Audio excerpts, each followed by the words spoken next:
Yeah. You want to talk about Venezuela? Yes, we going on haven't with talked Venezuela? about Venezuela in a while, but this was an interesting one that actually Lainey pointed out to us the other day. This was the story that I didn't do yesterday because we ran out of time.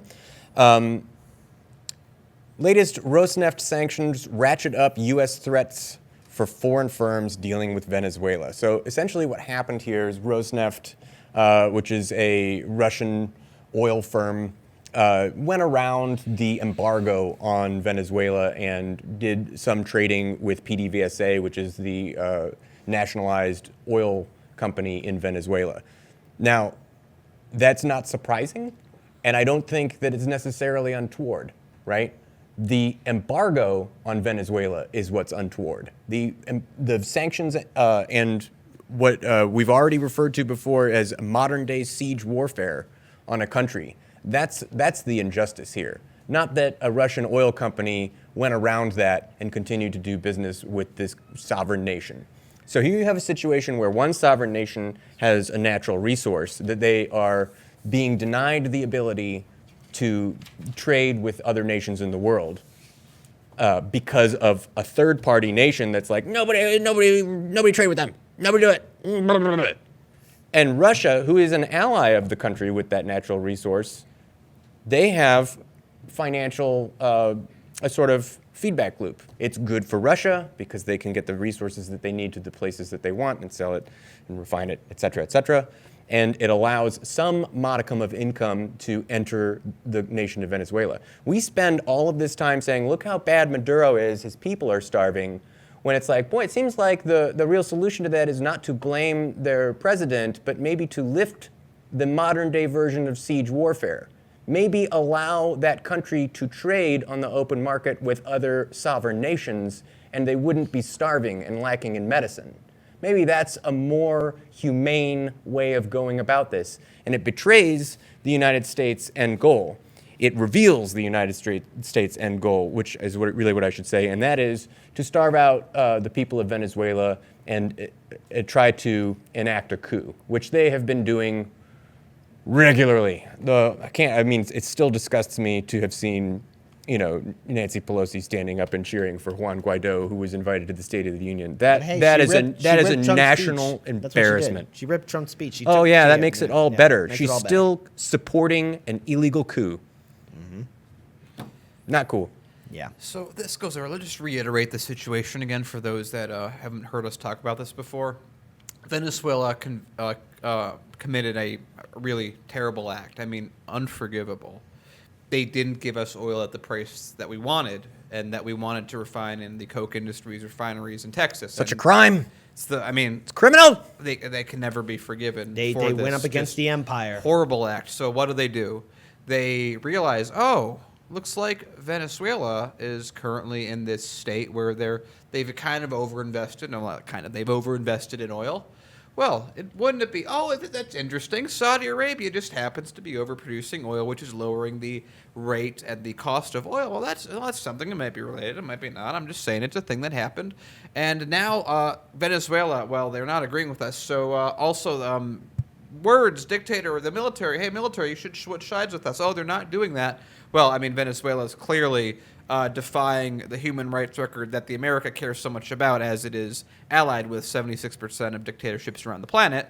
So what do we got to do? Oh, I know. Well, we got to block their food. Now, that's very unfortunate for Venezuela because their economy is built off of manufacturing and oil production, and they're in the midst of trying to reform all that so they're much more sustainable. So, really bad time to have your food blockaded and your currency then affected because now you have embargoes against you. Now you have tariffs that are thrown against you. Now you have U.S. warships keeping ships from entering into your ports and delivering food, and then food prices go up. And food's more scarce, and no one will sell things to you, even your neighboring countries. And then America goes around and points back at you and says, look at this, guys. We need to help these poor Venezuelans. Their country can't even keep food prices low. They're having food shortages, guys. This is all Venezuela's fault, even though we're blockading all their food from coming in. And so now we're in a spot where the military is loyal to the Venezuelan government.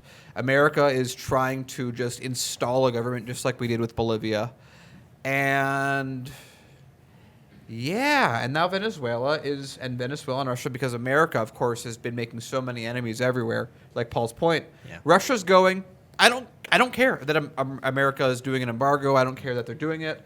We're just gonna send ships in. We're gonna, hey, Venezuela, you want to buy some oil from us? We'll buy your oil. Venezuela's like, yeah, we'll sell some oil. That sounds fine. Yeah. And America, this third-party country, is trying to now enforce it, but they're not going to go to war over a Russian oil tanker. So this is going to be the thing that happens, and all this does is relay and re-entrench Russian interest. And I thought that America was so big on keeping Russian interests away from everything, but ironically, by making the decision that it has, we've actually made Russia stronger in South America. I thought we cared about that. So, Daniel and Paul really hit some good points, and I'll just keep my response simple. The way this country treats other countries across the world with sanctions, with, threats of warfare, with threats of coup, will come back to haunt us. I'm a big fan of studying history and seeing, the history of ancient empires. And a lot of empires, they are a superpower at one point, but then they fall, they falter, they fail. And it's usually because of unnecessary wars, because of the need to have absolute power and no responsibility. This is the system we have, and someday, I don't know, I can't predict the future, and I could be wrong. In fact, I could be very wrong about this, but the United States will need help someday. Maybe we'll be hit with an environmental disaster, or something will hit us hard, and that we won't be able to get up, and it'll be in that one moment we're not as strong as we think we are, and we'll need help from the rest of the world. And the rest of the world may not be too keen in helping us out. Now, of course, I believe that the world's filled with good people, and that's the truth. But the thing is that this could come around to bite us back.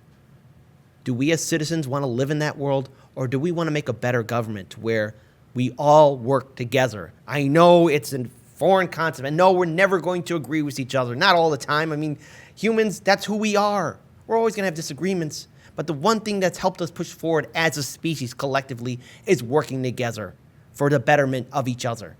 That's how we survived for so long. These sanctions against Venezuela are unjust.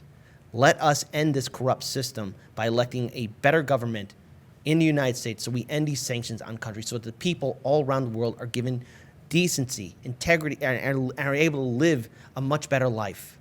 Let's fight for that better future. Paul, final note, because we have to move on. Right, I know we're running out of time. Yeah. It can't go unsaid.